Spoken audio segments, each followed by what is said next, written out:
Whoa, All right, it says I we're guess live. We're live? We are live. We don't have an intro video for Inbroztigators yet, so just kind of have to start. All right, let's rock. All right, so this is a small channel. We got, what, 7 subscribers? They probably are not subscribing for this. But so I thought it'd be fun if we reacted to a video together. So the premise of this is it's a video with very few views. So, you know, roughly within 1,000 of what we get. So 1,000 views or less, because we get 10 or less views. Are we doing it by views or subscribers? Either works. So we'll do like 1,000x views or less, or 100x subscribers or less. Okay. This might work for both. So we're going to do that. And then I'm going to pick out videos for you. You can pick out videos for me going forward, assuming this has traction. And I'm trying to pick something that you would be interested in. And then we're just going to react to it together. So are you ready? Let's do it. All right. So I present to you. Here we go. We got Debunking the Moon Landing Hoax Theory, Part 1 by Dr. Sarah. 221 views 2 years ago. Are you ready? All right, let's do it. Wait. Before we get started. This is something that you're interested in, no? It is, but I'm kind of like on the other end when it comes to the, I guess, moon landing conspiracy. So you think the moon landing was real or fake? Real. Okay. All right. So you're on Dr. Sarah's side. Yeah. I also think it's real. But I thought you might be interested in this. Okay. All right. So let's see if I can get it to. Here we go. Pause. And then I got to do. I got volume. And then full screen. And then should we. I guess she's got words here, so I don't need to close caption it, right? Yeah. All right. Here we go. Hoax, or at least that is one of the biggest conspiracy theories in the world. Let's start.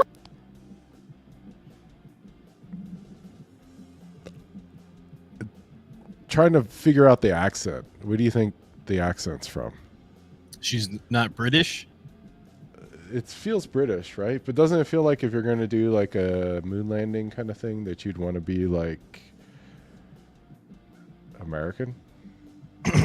No, not necessarily. I mean, I think it's kind of good that you get maybe a different perspective from someone from a different country. European perspective of the moon landing. Yeah. But wouldn't they be biased? I guess it's more credible, right? Because you would think they'd be biased towards it being fake because, like, you know, they want to be first, right? Yeah. Yeah. Okay.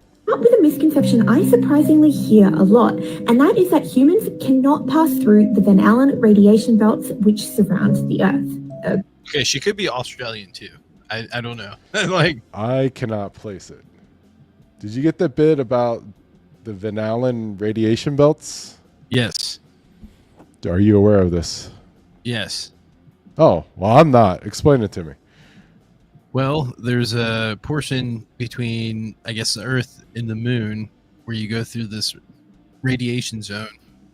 Mm-hmm. Yes, the conspiracy is, well,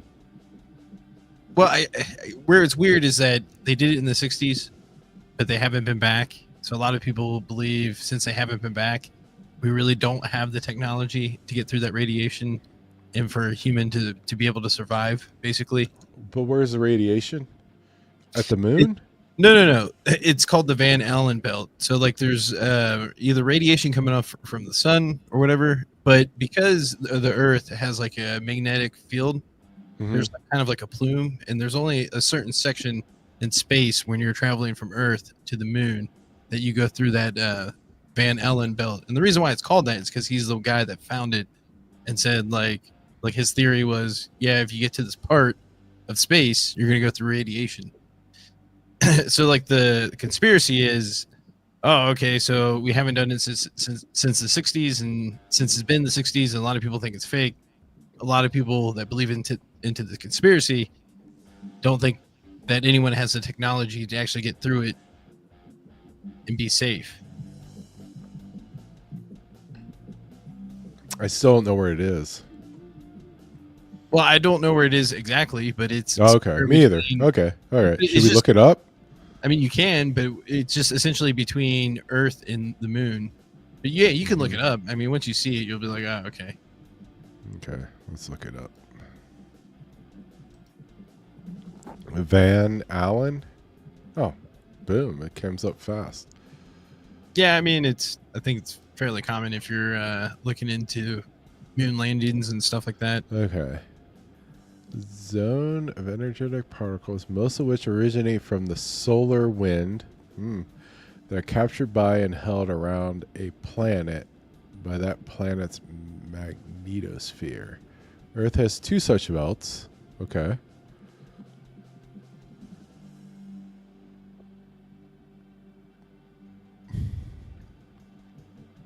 Okay, so they're around the Earth. Yeah. Okay. But you got to travel through it to get to the moon. Well, aren't there gaps here? Yeah, but I think it's a little bit more complicated than that, because I think you got to get the right. Is it like this? You're saying it's like this shape? Well, not only that, is that like in order for you to use the Earth's gravitational pull, there's certain routes that you have to take. Like you can't just, you know what I mean? Like you can't just like shoot off the North Pole and then try to cut left or whatever. Like it just doesn't work like that. Mainly because it takes so much energy just to get out of the Earth's gravitational pull that, like, say if you were to go a different route and then try to get back onto the right trajectory, like you would have to use so much energy or more fuel that it wouldn't be possible, because you basically have to use 75% of the fuel just to get out of the Earth's gravitational pull. So it's like, it's just, it wouldn't make sense. Yeah, with all due respect, I'd rather hear Dr. Sarah's explanation. Ago, they couldn't have gone to the moon. The Earth has 2 radiation belts, and these are made up of highly charged particles which are captured in our magnetic field. They are extremely important to us here on Earth. They protect us from a lot of solar radiation and help our atmosphere stay bound to the Earth and not stripped away. Needless to say, we love them, but are they too dangerous to pass through as a human? Okay, so she's saying that people are saying it's too dangerous to pass through. And you're saying that some people say that it's too difficult to pass through in terms of, like, physics. Like, it takes too much energy to get through it. No. We're essentially saying the same thing. Like, what I was saying before, because like you were saying, can't you just go around it? And I was just trying to explain, no, like in theory. Well, I was just looking at the diagram. It had a hole in it. So I mean, yeah, like in theory, you could probably try to maneuver around wherever you think it is, but it's just like, but to move like a spacecraft and to generate enough energy to get it back right on, it's just like you wouldn't have enough fuel to do all that. It's essentially what it comes down to. But yeah, that's the theory, is that, like, yeah, see, like I always just assumed that, like, the magnetic field and like gravity were like one and the same. What do you mean? Like, how are they one and the same? Like the whole, I like the whole dipole theory. Like, any mass has like a gravity to it, right? And it's like, yeah, square of its like mass, right? Something like that, right? Proportional to the square of its mass is the gravitational pull of any object. So I Yeah, always I mean, assumed that was just magnetic. Like No, I that was think how they that's what explained the makes magnetic field. Earth unique is that it's got a magnetic field to whereas like other planets don't. I don't think. Okay. Interesting.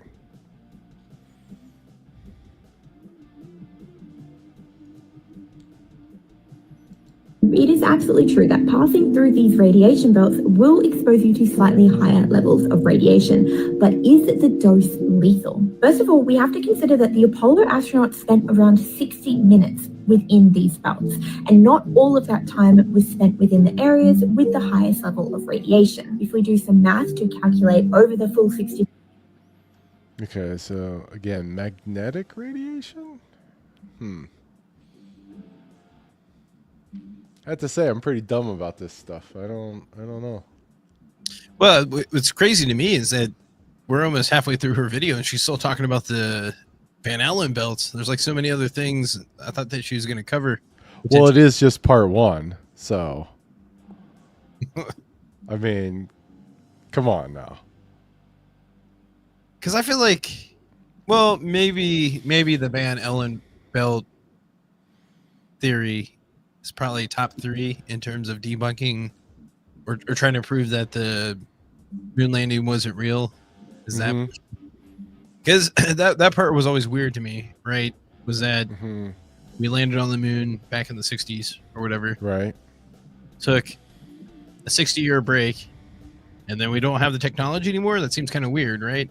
We did it before, and literally almost everything in terms of technology has progressed so much better. Like, I'm pretty sure you have more computing power in your smartphone than what they had on the spaceship or the Apollo spaceship that landed on the moon. So you would think it would be easier, but one way or another, according to NASA, is somehow they lost all that technology. And I guess the biggest excuse are they saying they can't do it, or they just don't want to do it? I just assume they don't want to do it. Well, okay, so flash forward to now, and what they're trying to do, which might get defunded, it's the Artemis program, and they're currently trying to get back to the moon. And this is the whole scenario. It's like, oh, well, now they're retesting everything. They've already had Artemis 1, which was an unmanned ship that they sent past the moon. I think it was gone in total like 2 weeks, but I think it circled around the moon for like a week, and they were trying to test things out. But it was it was unmanned, and I think they did put it like a dummy in there, and it had some type of like testing strips because they want to see like how bad the radiation was. That's interesting. How are they going to come back? What do you mean how they're going to come back? It's all like remote controlled. Okay, so it's like a brand new vehicle and everything. Yeah, and I guess that's the excuse from NASA is like how they lost the technology is because the whole Apollo program, it wasn't just like one company. It wasn't all done by NASA. They subcontracted every little division you can think of, whether it's like building the boosters or having the like the landing gear, you know, like it's all sectioned out to different companies. And that's I think that's what they're trying to explain is like, well, this is why we don't have the technology anymore, is because once we stopped the program, all those companies went away and started doing their own thing, right? So I think that's valid. Kind of, but you would think you would still save like the documentation as far as like how you created everything, right? Well, yeah, but they don't want to build the same old stuff. Well, I think part of it too is that I get like they could probably do the same thing that they did before, but like the same thing they did before, there's no point to it. It's been done. Well, but now they're going through everything that they should have done before in the 60s again now with the Artemis program. And I guess Boeing is making the yeah. No, I mean I believe it. I mean it'd be like if you tried to build like a like a World War II plane. Like pick one. If you tried to build a P-51 Mustang, right? You wouldn't be able to. Right? Because like if you had the old plans, like the plans aren't going to be complete because they just had a bunch of geezers who were like really good at metalwork, and they were just like make these two parts fit together, and they like knew how to, you know, shape the pieces so they fit together. It was very manual, right? Because like you know, you didn't really have technology. You just kind of had to make things work. But there was no writing it down. You would just hire like a guy that was good at metalwork, and then he would, you know, hammer it out, and they'd fit together, and then you'd rivet it up and go, right? Well, Yeah, like but if you pulled those plans now, there would be some pieces that you don't actually have plans for, like how to make, right? So then you'd have to like go get one and then like redo all the plans and start from scratch to make it with like modern technology. They would have to have some type of record as far as like. No, that's the point I'm trying to make, is like the record is incomplete because like people used to be able to do stuff manually that you can't do now because nobody does that stuff anymore. In terms of like the capsule where the astronauts are actually going to be in when they go through the Van Allen belts, like they would have to do some type of testings, and there would have to be some type of documentation, I would assume, especially if it's NASA. That's the part I don't understand. Like if it's a magnetic field, like if you're just in like a enclosed metallic thing, which like every spaceship is, like it wouldn't be a problem, right? Because doesn't, you know, it would just induce it would just induce an electric field around it, and it would well, I think the whole Faraday cage thing, right? I think part of it too is I think they had to use their suits as well. Like I think when they were getting to that Van Allen belt, they would have to put on their spacesuits for additional protection. Yeah, like no, I'm not saying that it's that what I'm saying is I don't understand it. Is what I'm trying to say. Because in my head, if you are in something that is enclosed and made of metal, then if you're inside of it, the magnetic field doesn't really impact you because like the metal will take that magnetic field, turn it into electric field, and it'll just turn into surface currents and go away. But it's not the really magnetic field that they're worried about. What they're saying is that the magnetic field is what actually protects Earth in general from the radiation coming from the sun, essentially, or wherever the radiation is coming from. I think they said something about solar winds, wherever it's coming from, right? Earth has that magnetic field that like pushes it out. And what they're saying is it's not the magnetic field that they're worried about, it's the radiation belt. Like when they have to go through it, because you don't have the protection from the magnetic field. No, I follow. Yeah. So the magnetic field is you're not worried about the magnetic field. You're worried about not being protected by the magnetic field. Yeah, because what it does, I think the reason why they reference it is the reason why that's the way it looks like is because the magnetic field. That makes way more sense to me. That makes way more sense. Because you're not worried about the magnetic field. You're worried about something else that the magnetic field protects you from, and then when you're not protected by it, then then you're exposed. Yes. Gotcha. Man, you did this way better than Dr. Sarah, to be fair. Of course, it took you 15 minutes to explain it to me, so maybe not. She's probably going to knock it out here in the next 30 seconds. Well, I hope. I want to hear other...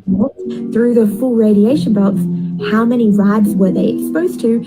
It's actually not that much. The total estimation on the higher limit is around 16 rads. Now, to put that in context, a lethal dose of radiation for a human is about 300 rads. So it was well below the limit. So is it like, do you think it, like when you say it like that, it makes me think of like a video game where, like, you know what I mean? Like you have a life bar. So does it like take out like you're 16? You know what I mean? Yeah. So now, like, is that like, you know what I mean? Like you can, 300's a lethal dose. If you lost 16, does that mean that like you lost like, you know, 5 years of your life? Now I will say this, kind of. Of course, I think like the astronauts, like to be an astronaut, you have to be like a super fit person, right? For the most part, yeah. So I mean, it'd be like, I mean, John Glenn, like, didn't he go, like, he was like in his 80s? Yeah, right? but I feel like Neil Armstrong, the whole space shuttle program, and they were constructing the International Space Program. Part of like their promotion was, I shouldn't say this, but they sent up like kind of like regular people. Like one of the flights was with a teacher, and they were just trying to show that, you know, to change people's perception. Like, you don't have to be like top 1% healthiest or fittest person to be able to be an astronaut. I don't think the teacher thing went very well. No, it didn't. But it was just to show that you could be just, I guess. You're missing my point. My point is that the astronauts that did it lived a long time, right? Yeah. Didn't like who was the first man on the moon? Neil Armstrong, right? But Buzz Aldrin was the second one, right? Yeah, but it wasn't even. But like Buzz Aldrin was old, right? I remember he was like in his like 70s or 80s when he punched that guy in the face. Like, wasn't there like a moon landing conspiracy theorist guy, and he like confronted Buzz Aldrin, and then Buzz Aldrin was like, "You know what's real? My fist in your face," right? Mm-hmm. Didn't that happen? It did. Okay. So, only point I'm trying to make is like he seemed pretty fit and lived a long time. So, like whatever they did seemed to work, right? Yeah, I think if anything, or is that the conspiracy? It's like, hey, they went to the radiation. They shouldn't have lived that long. They should have taken 5 years off their life. They should have died in their 60s. Is that what they're saying? No, what they're suggesting is that they never really went in the first place, and the reason why it's taking so long now is that they're still trying to figure out the technology to get through it. And I guess what she's trying to do is debunk it by saying, well, the radiation was never really that bad to begin with. Okay. So it's like it really wasn't like that big of an issue, but that seems to be top 3, top 5 things people say, or one of the things that they say to convince other people that the humans have any will. Oh, sorry. Sorry. I was really like, as you were talking, I was thinking, man, the real conspiracy is, where is Dr. Sarah from? I think it's Australia. You think? Yeah, the more I listen to her. Okay. Continue to survive passing through these radiation belts. That is not a good argument for the moon landing not happening. But we're not done yet. Follow along, because next up we'll be chatting about why there are no stars in the Apollo photos. Moon landing was a hoax. Okay. Do you think... I just don't know what to say. I still just... all I care about is, where's she from? I feel like you probably click on her profile, it might say it. Yeah. I think that's the move here.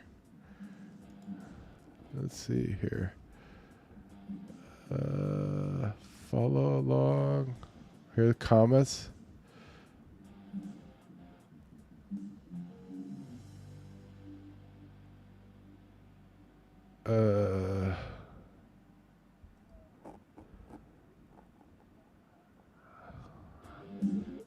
There is nothing about...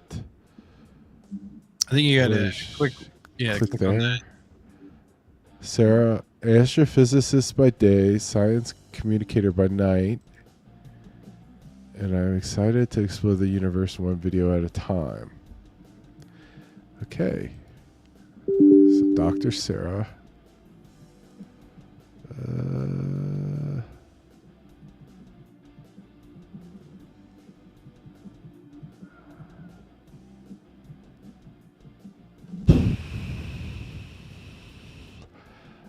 I don't know.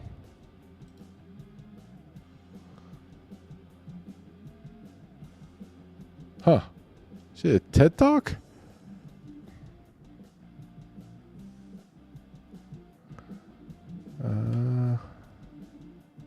I still can't figure out where she's from.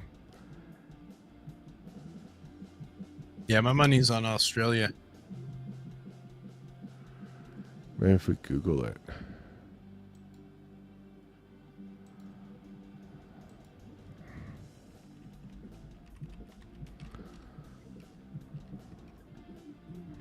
Dr. Sarah Webb. Why did nothing come up? Because you got to click on... There you go.